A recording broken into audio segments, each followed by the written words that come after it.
Hello and welcome to our live chatty. We're back in Berlin for the second season and the 8th race.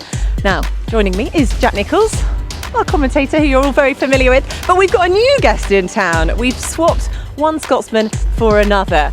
Former Formula One driver, world endurance champion and three-time Le Mans winner, Allan McNish. Allan, what a great time to be joining us. No, it's not too bad, is it? Nice weather here in Berlin. Looks like it's going to be a good first practice here this afternoon. Absolutely. We're very excited that we're actually going to be covering Shakedown for the first time in our live chatty.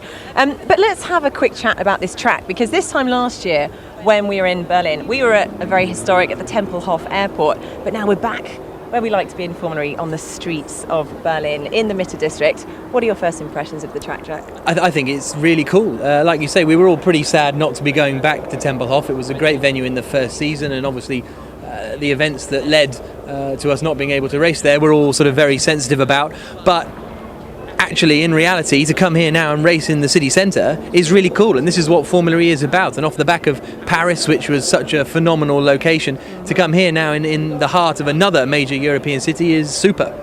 And this must be a very different experience for you, racing. Well, I suppose you have raced on street circuits, but perhaps not in Berlin. Well, at Le Mans, it is partly street, but then again, it's a very different type of street, that's for sure. But I actually did quite a lot of racing on street circuits, and I enjoy them because they're very different. Everyone is unique, not just because of the corner shapes, which are dictated very often by, how the city's laid out, but also just things like the curbs and the bumps and just the different changes of tarmac, and that's something the drivers are going to have to cope with quite a lot this weekend, I think. Yes, it's going to be interesting to hear their feedback after the Shakedown.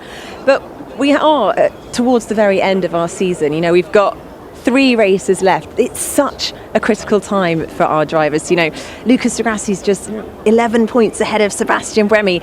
Is this the race where the championship can be won or lost? Well, not mathematically, but I think it can go a long way to doing that. There's still 60 points available at the final 2 rounds in London, but if di Grassi can go there with a big points advantage, then he's going to be feeling very confident. By the same token, if Buemi can wrestle the lead back, it's going to be fascinating. I mean, Allan, what have you made of the season so far? You've got the Formula E box set and binged on it over the last couple of weeks. On Tuesday, that was it. I sat down and watched the whole thing from start to finish. It looked like, in a case of Dams, that they came out of the blocks absolutely on it straight away. The car looked good, looked like they developed well over the winter, but things have just kind of got away from them on the odd occasion, especially Sebastian had a couple of incidents like in Long Beach. But then on the other side of it, Lucas has been absolutely perfect. He's been, on it every time, but he's also got the maximum points.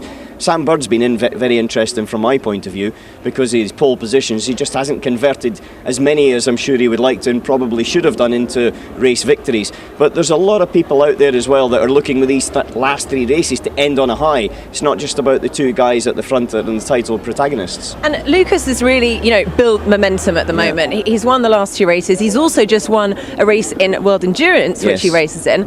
How important is that? And does that really help you to win races? Psychologically, is he going to be feeling really positive coming into that, or does it not matter so much? It's like in any sport, when you're looking at the small details, one of those critical small details is confidence. And especially when you've got a bit of momentum behind you, everything you touch seems to turn to gold or a trophy. And then on the other side of it, you've got times when you just don't seem to get it right and you don't know what is wrong. But right now I would have said Lucas definitely has got that confidence, and coming off the back of the WEC win in Spa, then that's another just lift for him, because he's had a fantastic season, there's no question about it. But that also puts him in a good shape for this weekend. Absolutely. And with just 3 races to do, we've kind of entered the Formula E silly season, haven't we? Lots of rumours about which driver is going to be part of which team. I mean, Lucas di Grassi just announced this afternoon that he will be driving for ABD next year, which is fantastic news. I mean, I don't know. Did you think it was ever going to be anything different? I think he liked the idea of rumours going around that he was going to move, and then suddenly realised, oh dear, everyone's thinking I'm going elsewhere, and actually it's not the case at all. So they had to release something official. I think he was always going to end up there. It's been a very successful team, and that's one thing about it, is it is rumour season right now. There's a lot of talk, and especially about the new teams that are maybe coming in. Who's going to actually fill those seats. But there are times as well from a driver's perspective where you maybe have other offers, but you've just got to work out, are they actually better than where you are? Is the grass actually greener on the other side? And I think Lucas he's staying in a good place for him. And we've got a new driver actually joining us for the first time for Team Aguri, René Rast. What do you make of him, Jack? I think he's a phenomenal talent. He's won the Porsche Super Cup. He's won the German Porsche Carrera Cup, which although is technically a national championship because Porsche German, it's a massive series. And he's been very, very impressive in everything he's raced so far. He hasn't raced a single seater in 12 years since he raced in Formula BMW in Germany, a series that Sebastian Buemi was also in at the time. So that'll take a bit of learning. He was telling us that the regen on the cars is very different to the World Endurance Championship. Although the sort of principles are the same, actually doing it is very different. So it's going to be a tough ask for him to come in and get up to speed. I think no matter how good he is, getting into a new car, Alan, it's always tough. Well, I know him quite well because obviously he's within the Audi family, and I was very much with him through his first Le Mans 24 Hours. He's got very good brain capacity. His actual driving style is nice and neat and precise. So I think on a street circuit he'll do very well. But as you said, to come here with such limited time on the circuit and to be up to speed with all these people who have actually been racing all season that know the car inside out. He's done simulation, but that's exactly what it is, simulation. So this will be a bit of a voyage into the unknown when he whizzes off down towards the first corner. But he's not the only debut driver. I believe you're stepping into the Formula E car tomorrow. It is a bit of pressure, but this will be probably the most competitive car I have driven since I retired 2 and a bit years ago. So everyone needs to watch out. Yeah, there's going to be a few butterflies. Don't tell my wife. I told her that was it. I was finishing, and I was finished, and now I'm going to have her run in one of these. But I'm looking forward to it. I can imagine, because it must be quite difficult to commentate on something unless you've actually driven it as a driver. Well, that's one of the reasons, and I said, I'd like to actually drive the car to experience it, to relate to it in the way that everybody else that's actually sitting in the car can relate to it. And but are you going to be driving it or racing it? No, I'm only going to be driving it. But when you're a racing driver, then you never stop being a racing driver in one way or another. Yeah, I can imagine. Now I feel like any minute now the shakedown might start. So I think we might have to move out the way. Oh well, this man was my team boss back in 1990 and 91. So you taught him everything he knows? He taught me many things. I think. He was not even 18 years old at the time. And he came to Le Mans with Mr. Ron Dennis. We went private jet to Le Mans. And when they discovered... As you do. When they discovered the workshop, if we could call that a workshop... In Telochet, Ron Dennis, I was scared because, it was really very small. Ron Dennis said, but apparently there is everything to work here perfectly well, so it's okay. So you could relax after that. Yes, yeah. But that was it was a big education for me actually, because it's the first non-British team that I'd driven for. Yeah. And as the Scots and the French, they actually get on quite well. Yeah. It's a lot better now than it was then. No, but with Mary Stewart, we were all okay together. We certainly were. Right, I think we actually need to move out of the way because Shakedown's about to start. But one question, Jean-Paul, and this is probably the question you've been asked a lot of times. How isn't Seb leading the championship with the car that you guys have? But it's not a question of car. Okay, we have a good car, but motor racing remains motor racing even if it's an electrical car. And the driver remains a driver, and they have the reaction of human reaction sometimes. When they make a little mistake, it's a little bit difficult in order to recover. And this is why he's not leading the championship. But the competition is tough. Luca Di Grassi is doing a good job. Audi are doing a good job as well. They are very consistent, and so we are very close together. And I think it's very good for the championship. There will be a big battle till the end, and it's what counts. I mean, we are here to compete, and we like the challenge of the win. So it's more exciting than to be always up front. It doesn't happen very much, but I like this kind of challenge. So you've announced today you're keeping your 2 drivers for season 3. If Allan McNish hadn't retired, would you have put him in the car or not?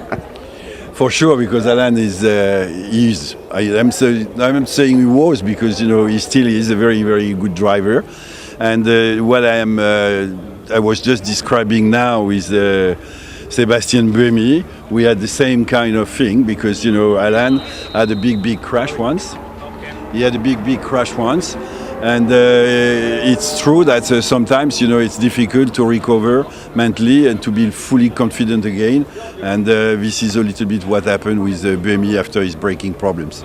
There's been a lot of talk about, the pressure on Buemi at the moment. But in terms of the team's championship, it's very close between you and Abd as well. And obviously, Nico has got to bring in the extra points. So there's actually a lot of pressure on him as well. I think that Nico has to do his job, and he's fast on one lap, so he can be very well positioned on the grid. And he's a very safe driver. And I hope that for Nico, we had a lot of problems. He was given unsafe release with the drive-through, which was not at all an unsafe release. We discussed that extensively in the FIA, in the sporting working group. For 1/10 of a second, he was given a drive-through because he was 1/10 too quick at the exit, 1/10. So, this That's a lot in driving terms. Yeah, but I mean, this is in driving terms, 1/10, when you exit so he can do the job easily, and I hope that, we are going to make it. Well, we do wish you all the best. We'll let you go because I know that the drivers are about to go out, so you better keep an eye on what they're doing. Thank you. You better get back to it, thank you.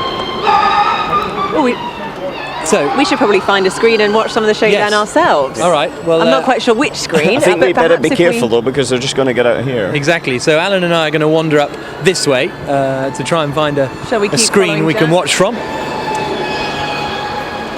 And Hawkins is going to come with us at some point, I would have thought. And we're up at the Dragon team at the moment with Jerome D'Ambrosio getting strapped into the car. Interestingly, Loic Duval is not in his car at the moment. He's still only just putting his helmet on, and Allan McNish is saying, "Come on, you got to hurry. It's time to go." He's got to hurry up. He's got to work for his living. Mr. Duval, my teammate in 2013, now coming down to the Apt pit and the championship leaders at the moment. What Jean-Paul said was absolutely correct, that they've been so consistent in terms of what they've delivered this year. But ultimately, the interest from my side is whether Dams can actually execute every bit of performance they have, and then you would have a fantastic championship battle. Yeah, absolutely. It's going to be fascinating to see that over the course of the season. And we're just at DS Virgin, just looking for a monitor that is actually showing the action on track at the moment. But none of the teams have got one on just yet. Both of the DS Virgins are out on circuit as well. As we get up now to Andretti. And once again, as Allan McNish shakes hands with JF there.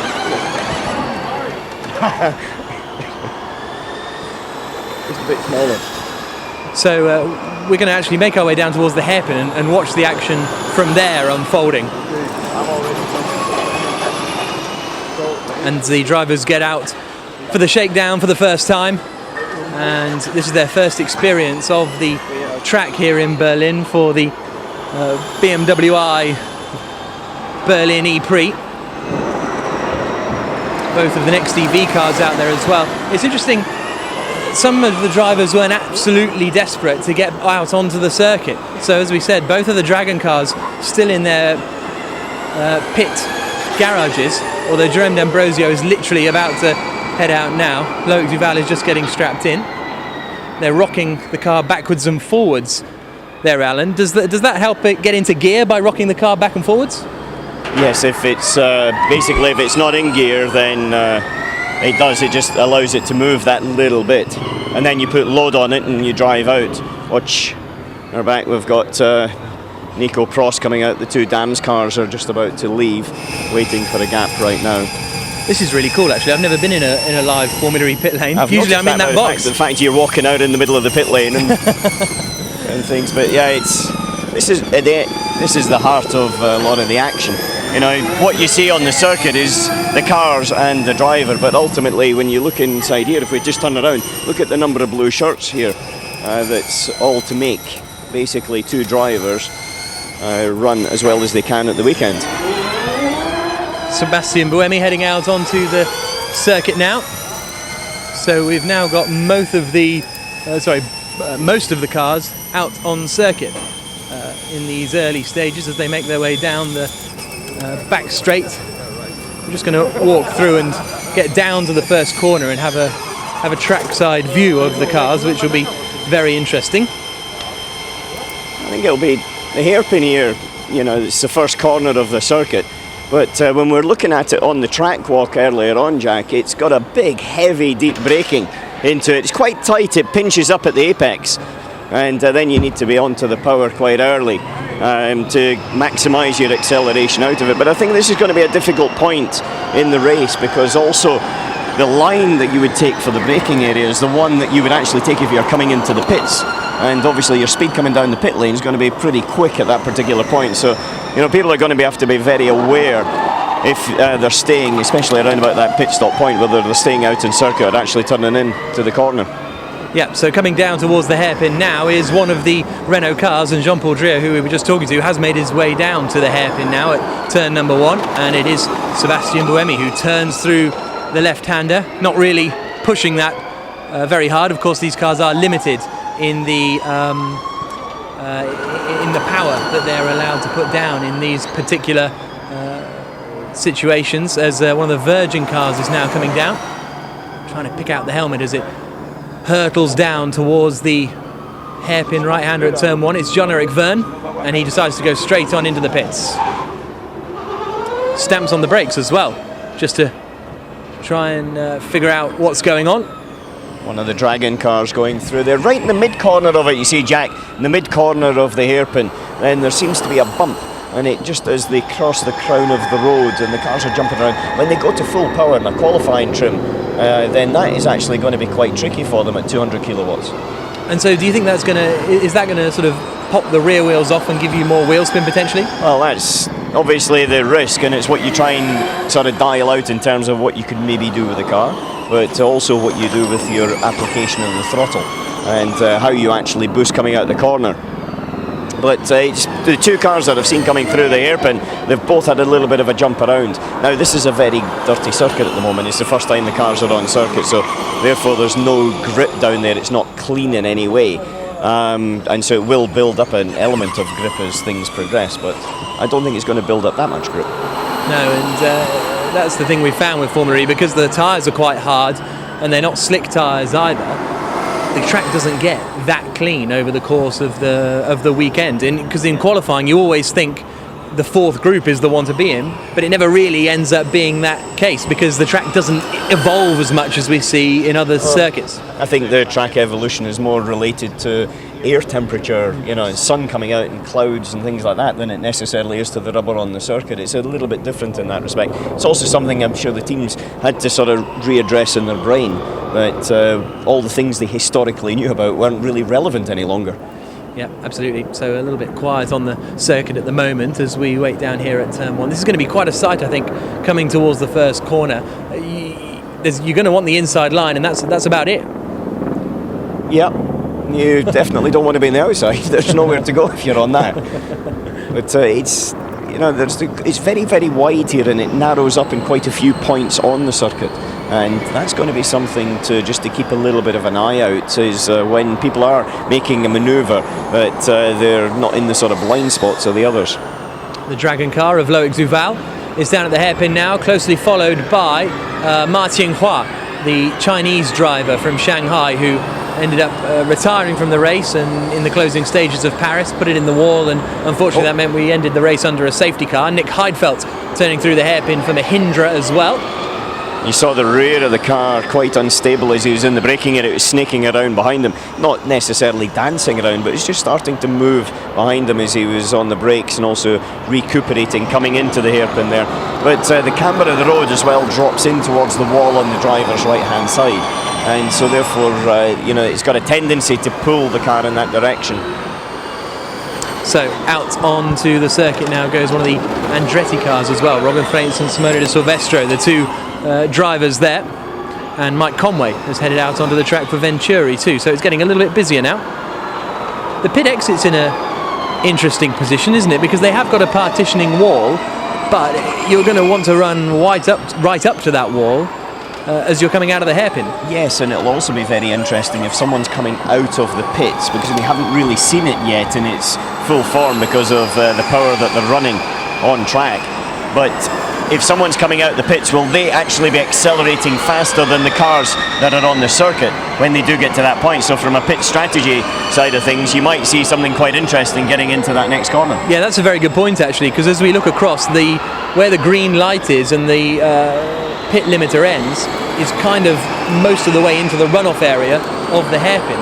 The other interesting thing here is as Simone de Silvestro comes through the final corner, there is the timing line, that red line across the exit of the hairpin as Robin Freins locks a front left tyre for Andretti, but that is the timing line, and so it's in quite an unusual position there, Alan. Yes, it is quite tight and compact round about this hairpin. I think there'll be a bit of action here, and I mean action even just if the driver's on their own, because you say with Robin locking up a brake there, just snatched the left front. But with also the round about the pit stops, as we were discussing, how that's actually going to all run out. You've also got the pit boards on the exit of the pit lane as well, just on the right hand side. Yeah, but nobody's put. There's one sitting out there. That's quite easy to see though, because as you're coming out the corner, you'll just look up to your right hand side and see it. So, we're just going to have a little wander into race control now. Come on, Hawkins, let's go. This is going to be good. Driver, every time I was dragged up to race control, it was to see the stewards, and usually that meant bad things. So here we go. We're going to go in and stand at the back of race control and speak perhaps a little bit more quietly as they come in. And this is where the heart of the action is. You can see the apt car out there on circuit. I think it's Lucas Di Grassi making his way down towards that double left-hander, and he's tucked right up behind one of the Renault cars, and this is where it all happens, Alan. Well, it all happens out here. It's all regulated all in here, and that's the thing. You can see, you've got such a wide view of everything that goes on, and then also they'll be able to replay anything. So if there is an incident, that they can actually understand the depth of the incident before anybody at home or us, commentating actually can. So we continue to watch Daniel Abt, the man from Kempton, who is out there on circuit in the Abt car. As I said, I don't really have a good feeling inside stewards room and race control, so let's get back out. No, probably not. So now we're going to wander up to the garages again and see if we can see some of the action up there. This is really, I'm enjoying this, Alan. A little wander around. I don't get to wander around that much. So that's as Alan high fives someone instead of answering my question. You know a lot of people here. Yeah, a lot of friends here. The motor racing community is a small community, and you. There we go. They just want my pass. That's all. Okay. Thank you. It's a very small community, as you know. Yeah, absolutely. So we are now up at the Renault garage. Have they got it on the telly? No, they haven't. So we'll keep going up towards Dragon. None of the Renaults into the pits yet. And here we go. Dragon have got it on. So let's go and see if we can lurk at the back of the Dragon garage somewhere. Let's see if we can go and lurk in here. Lenny Rass just gone out. He'll be looking to try and get as much experience as possible this weekend. Yep, on the screens with 16 minutes to go, you're seeing the Renault car of Sebastian Buemi, by the looks of things. That's very tight down there. When we looked at it, it was quite wide on entry, but actually it's pretty tight down at the bottom hairpin, the double left-hander. Now into a fast section. This right, left, right, and then tightens up on the last part of it. I think it's going to be quite exciting. Question for me is, can you overtake into that left-hander? I think someone's going to give it a go in the race without a shadow of a doubt. This whole square area here is quite technical. That run into that corner is going to be fascinating. Well, the thing is, it's about managing your energy, and if you're able to run through there without too much braking and acceleration and just keep a momentum, then you conserve quite a bit of energy. Then you can use that as you accelerate out the next corner, and that's what this formula is about, is making sure that you're thinking. It's not just driving, but just purely thinking about it as well. But look at that. I mean, what a view. That is Berlin. You can see the TV tower on the left-hand side and the circuit all around that area, really. When I got the train in from the airport, you come out in Alexanderplatz and you go, oh, there's the TV tower. Right, where's the circuit? Oh, it's here. We're here. It's one of the nice things about it is, Paris was exactly the same. The venue and being downtown in the heart of the city is something that's very special. Yeah, so fantastic views here. Well, there you can see now the part of the circuit where it comes in, the chicane and the sort of central part of the Platz there. Now this is Loic Duval we're seeing. Jerome D'Ambrosio is about to come into the garage here. Yeah. So we're going to need to keep pressed up against the wall, otherwise we're going to get hit. In he comes. And that's very kind of Jerome not to drive into Allan McNish, and he then jumps out and swaps over into his car as we're watching the other Dragon car on the circuit at the moment of Loic Duval. And Duval, he's another man you know very well, Alan. What are your thoughts on Duval as a driver? No, Loic was my teammate at Audi, and we won Le Mans, we won the World Championship together. So I've got a tremendous amount of very close and personal feelings. What we have to say about Loic is that he's fast. He just gets in and he can drive a shopping cart fast. He's got that sort of feel and sensation about it. Loves high-speed corners, not so many of them at this particular circuit, but in high-speed stuff, then he was just sometimes, took a sharp intake of breath when you were looking at the data. But he's a good guy. He's getting to grips very clearly with this. I think when you see somebody that could fit with this type of thing, it's definitely Loic. Was he quicker than you? No. Sorry, that was a stupid question, wasn't it? So you can see Sebastian Buemi has returned to the pits now, taken off his helmet for the Renault team. And okay, here's Jerome D'Ambrosio. Tell us about it. How was the circuit? What is he talking about, Jack? I always talk. I just talk. He doesn't. No, it's good fun out there. I think it's going to be very interesting. Last corner, first corner after the start, it's going to be a good overtaking move. Place you get a high-speed corner in turn 4, which is going to be a challenge. Is that flat out the turn 4, or does it just tighten up on the big corner next to it? It will be a lift. Not a brake. I don't think so, but a lift. You have off camber on when you come in the corner, which make the entry quite tricky. Not so bumpy, so that's quite interesting. Really, I think we're gonna have a good race here. Well, we hope so. Thank you. Are you going to be at the front of it? I got to do it. It's my job now. Hopefully we will. So I think it's a track that can suit us pretty well. So let's go for it. After winning Mexico, it hasn't gone quite according to plan. Is there a reason for that? Yeah, I think the tracks didn't really suit us. Having said that, we have to adapt the cars and understand what the track require, and we haven't been able to do that, especially in Paris. At Long Beach we're not that far, but in Paris we didn't really understand the requirements. Also with the temperature, we found something very different, unusual for Formula E, being very cold. So, but we're looking at that. I think we see where we got, where things have gone wrong, and so hopefully we've been able to modify that. What can you do for that type of thing, though? Because there's very limited things you can change on the car. It's not like a normal formula where you could adapt a lot of things. Well, of course, you don't have any aero development or anything like that, but you're completely free on the dampers. So I think that's a big thing. Being free on the dampers, it can do a lot of stuff, especially in getting the tires to work. And then all the normal setups. I think you can do something with these cars. It's like down the line, it's like any single seater. Even though they all look the same from the outside, we have to set them up, and that can make a big difference in how it ends. Great, thank you very much, Jerome. So Jerome D'Ambrosio immediately out of his debrief as we see Bruno Senna on the circuit, making his way now around the tight left-hander and then out through turn 11 down the start straight. And Nicki has managed to find Sebastian Buemi, second place man in the championship. Nicki.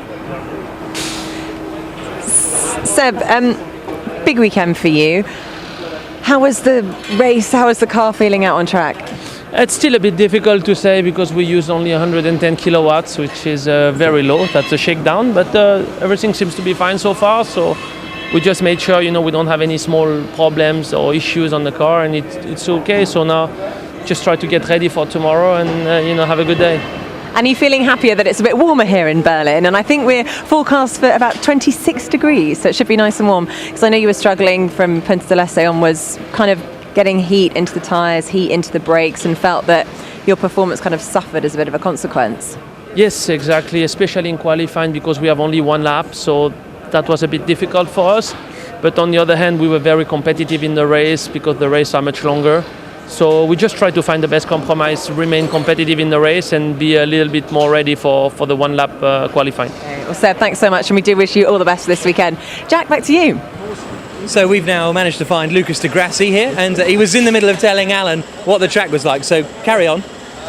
Yeah, what is very interesting is we have about, I don't know, 20 types of tarmac in the track. So it's really like having a lot of grip, then no grip, then a lot of grip. So to measure and to feel this grip level, it's very interesting. And the track is short, but also quite technical because you have the fast sections, you have a fast chicane, a very tight hairpin. It's going to be interesting.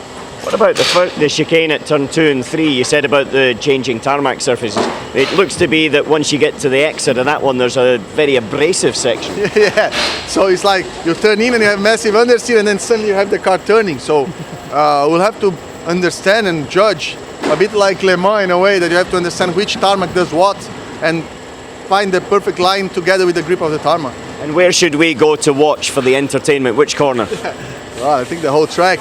But I think the roundabout, so corners 7, 8, 9, will be very interesting because you can take different lines and reach the same lap time in the end.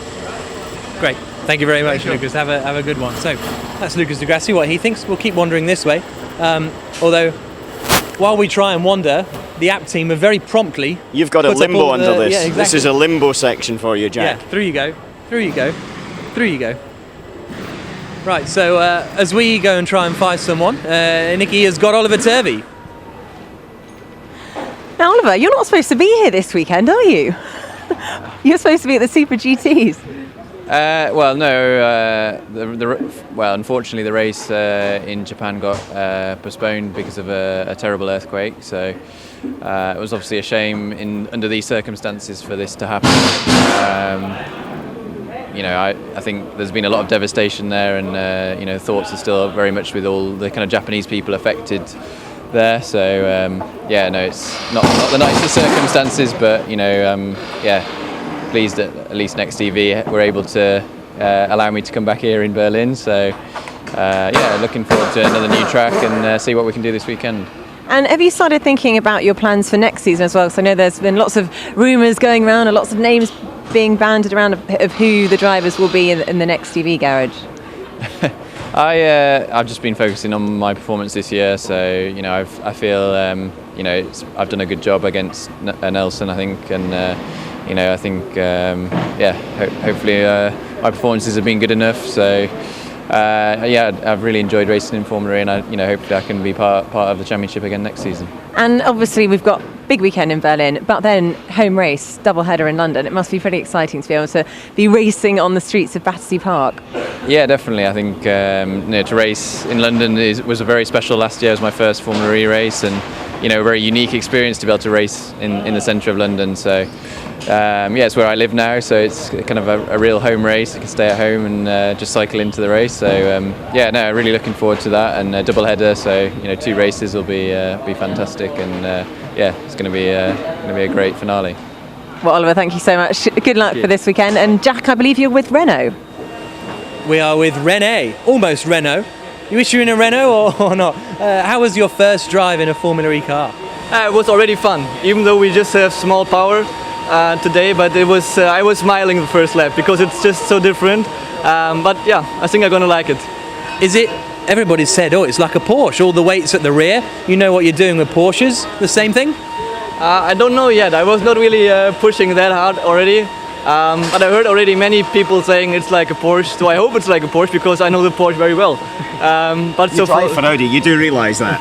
yeah. But in the past I was doing a lot of cup races, so I know the Porsche very well. You're sacked now by Audi anyway for all of that. No, it was fun already. Even though I was not pushing, I was having fun. Cool. And what is it like to drive? Because I'm going to have a little run in it tomorrow, and I've obviously just got the history and the memory of a standard car. Is it completely different? It's completely different, yeah. You cannot compare it to the LMP1 car which you drove. Here you need to apply a lot of brake pressure to decelerate the car. It feels like you have no power steering. The car is really heavy. And You're telling me I've got to go to the gym tonight? yeah, I think you need some more muscle for tomorrow. No, but it's just different. You will feel it. It's fun. What about the power and the delivery with the instant torque? When I went out of the pit here, I just had like 30% of throttle, and I was already spin the wheel. So it's like initial power, which is nice, but you have to get used to it. Oh well, I think I'm going to have fun tomorrow We're morning. looking forward to that, exactly. Cheers, Rene. See Give me you. a full debrief later. It's going to be interesting, isn't it, to see how well Rene Rast performs tomorrow, because it's all very well doing a shakedown, but then suddenly, bam, you got to go straight into qualifying. I think that's going to be the tough thing for him, because he'll be, every lap that he does, every part lap, every corner is going to be a new experience. And especially when you go from this power level up to 170 kilowatts, and then for qualifying you've got to do 200 kilowatts, and the whole dynamic of the car's got to change.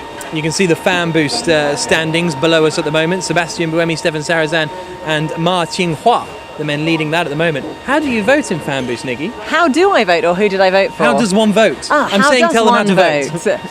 Well, you must use the hashtag of FanBoost and also hashtag of your favourite driver. Have you voted for FanBoost? No, of course not. I'm entirely impartial and I'd only vote He's for not Robin impartial Face. at all.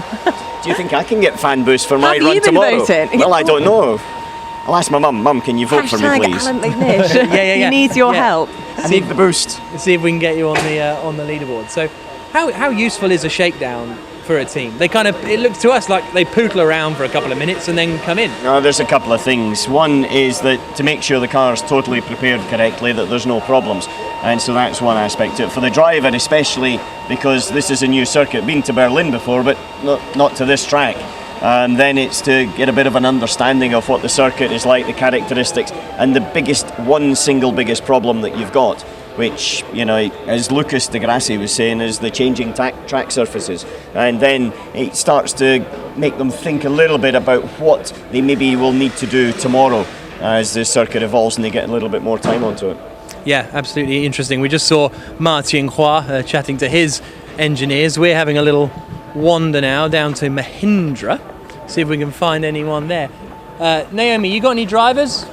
No, they haven't got any They're all drivers. clocking off at 6 o'clock. Well, I do believe at 6:30 they have their driver meeting. Oh yeah, there's a driver briefing, isn't there? And then finally we're up here at Venturi. Stefan Sarrazin been doing very well in the last few races, and he's the only driver other than Sebastian Buemi to have scored points in every race this season. Really? Yeah. So I think he could be someone to look out for this weekend. And Mike Conway as well needs to kind of get back on it a little bit. He had a great debut at the start of the season, but it hasn't quite worked out for him since. What are you looking at, Alan? He's gone for a wander. To be honest, the whole thing for me is how it actually works. You've got very little brake discs in comparison to what I'm used to on the front, but ultimately all the regeneration from the systems are working on the rear axle, and so therefore that's where a lot of the detail is. Plus also the man with the strimmer guard, the helmet on. That was another aspect that I was a bit surprised at. Yeah, So- there you can see the discs. Now that you've had a view of the whole pit lane, you've chatted to a lot of the drivers. What's your view for tomorrow? Well, my view will be about this height at 9:25 in the So morning. like normal. Yeah, average height. Looking I like at to him. call it. Thank you very much, Jack. I think that it is going to be between the main protagonists that we've seen running through, with the odd little one, like you said, Stefan Sarrazin, having scored a lot of points, but not necessarily big podium scores apart from his second place. I would say that Buemi is the one that you have to watch, because he's got to grab back up in the championship. If he doesn't, then Lucas de Grassi goes into the final 2 rounds in London with a big mental advantage as well as the actual points So I'm going to push you for an answer then. Who are you going for? I've only seen 20 minutes of Shakedown. We're all useless. on the fence, Nikki. All We're on the fence. Absolutely terrible. Ask me tomorrow Okay, I'll ask them tomorrow. night. You're not going to give an opinion? We'll find out. I tell you what, 8:15 tomorrow morning, I will Tune let in. you know, because that Excellent. is when we have the first free practice Well, session. do join us tomorrow, because we will be live for free practice 1, free practice 2, qualifying, and the race at 4 local time. Thanks very much. We'll see you tomorrow. Goodbye.